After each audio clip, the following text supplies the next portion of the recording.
Alors, quand je regarde cet exercice, je vois tout de suite dans le document 1 un croquis réalisé en 3D. Donc, je risque d'avoir des calculs de volume à effectuer. Je vois également un ou des triangles rectangles, donc peut-être qu'on va m'interroger sur le théorème de Pythagore. Mais comme il y a un angle exprimé en degrés, à mon avis, on aura plutôt une question de trigonométrie.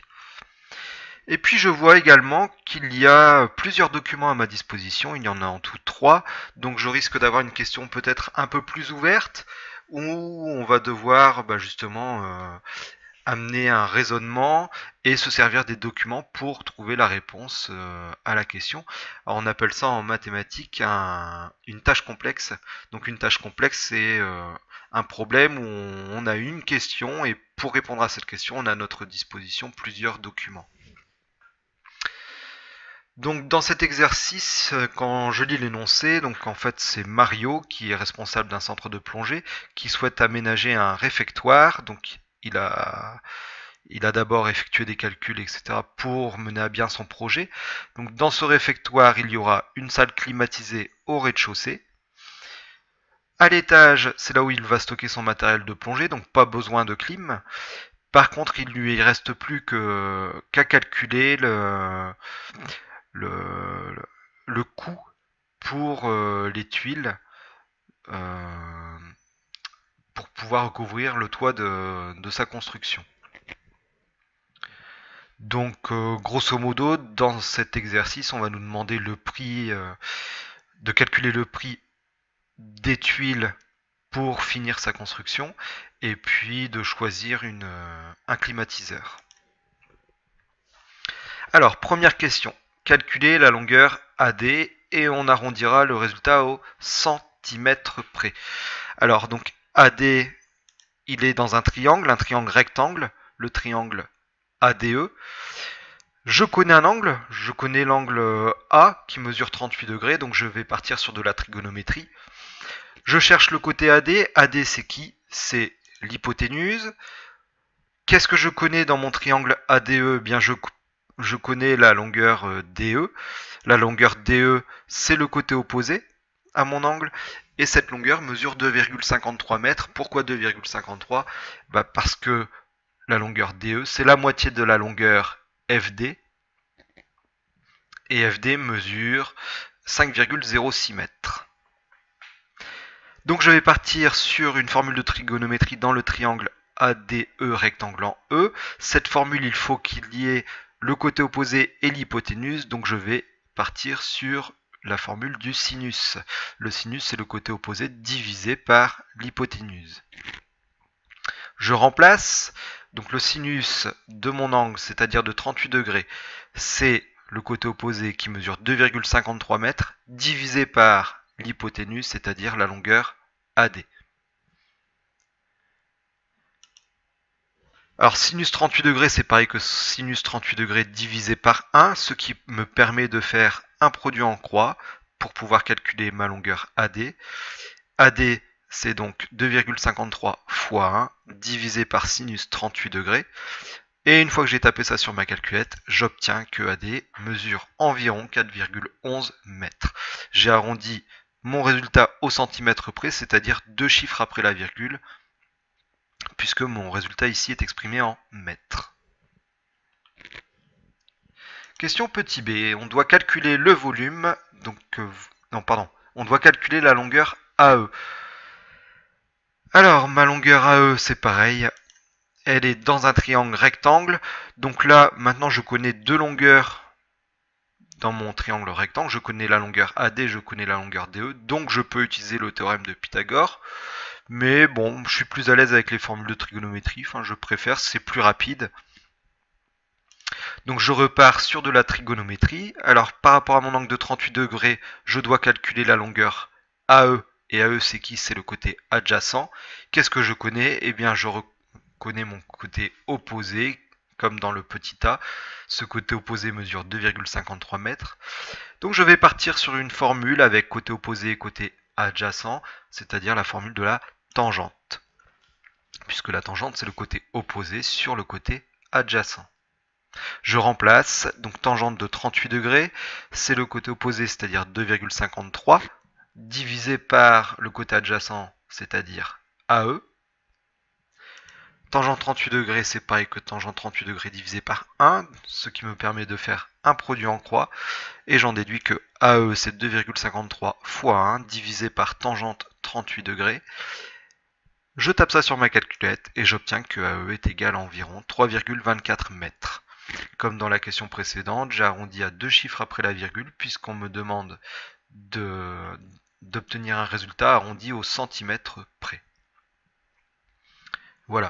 Alors l'inconvénient de Pythagore ici, sur cette question, c'est qu'on va devoir utiliser une valeur approchée pour la longueur AD. Vous vous rappelez, dans le petit a, on avait calculé la longueur AD, mais la valeur qu'on avait obtenue, c'était un résultat approché. C'était une valeur approximative.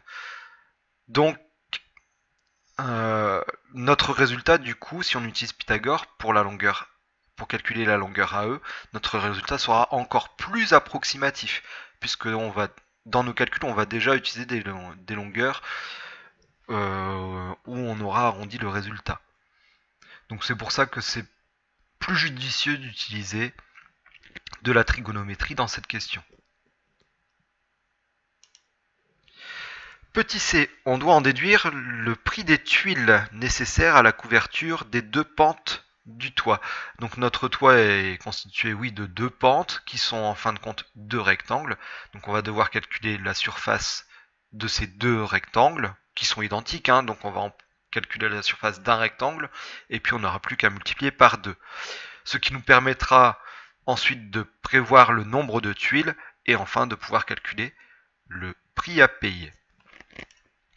Donc, en déduire, ici on voit bien que on va devoir utiliser nos résultats des questions précédentes.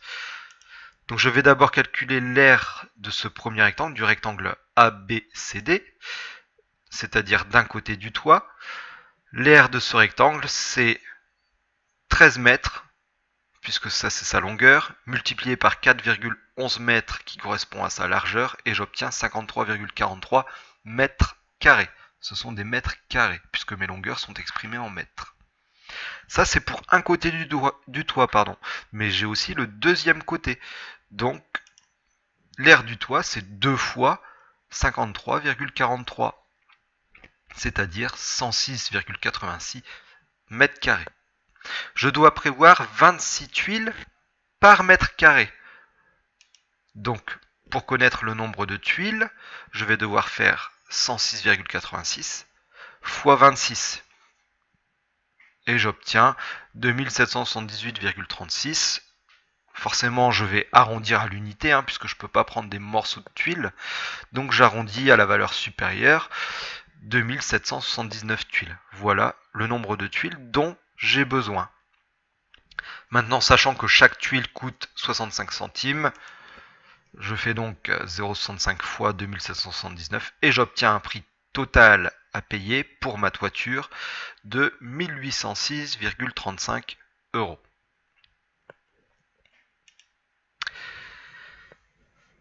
Partie suivante, donc là on nous demande de choisir un climatisateur par rapport au document 3 que l'on a. Alors, d'abord, il faut se rappeler dans l'énoncé que Mario souhaite la clim uniquement au rez-de-chaussée. Donc, pas de clim à l'étage. Pour choisir le climatiseur,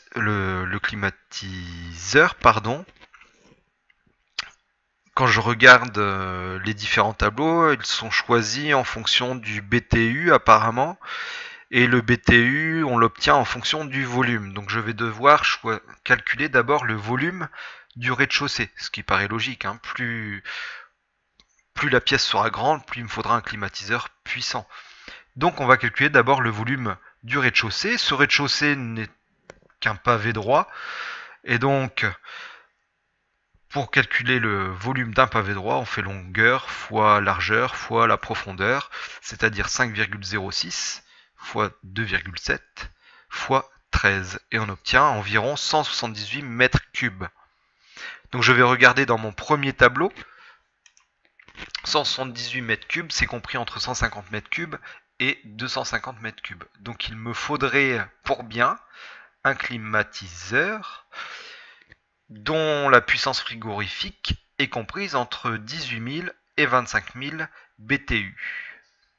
Je regarde donc dans mon deuxième tableau et ça va. Si je devais choisir un climatiseur, ce serait plutôt le Freeze 8000 puisque il correspond à une puissance de 22 000 BTU. Et il coûte 1050 euros. Alors, on peut s'apercevoir dans ce tableau que pour un prix un peu moins cher, on peut avoir le climatiseur R10 Pingouin et dont la puissance frigorifique est plus forte. Donc on a un meilleur appareil, moins cher. Donc peut-être qu'on pourrait prendre le suivant. Seulement bon, après peut-être que cet appareil-là consommerait beaucoup plus. Donc peut-être qu'il est moins cher à l'achat, mais que au niveau de la facture électrique, on paierait beaucoup plus cher. Donc après ça, vous pouvez dans votre copie engager une discussion en écrivant que vous choisiriez tel climatiseur parce que après il n'y a pas forcément une seule solution possible du moment que vous justifiez votre réponse.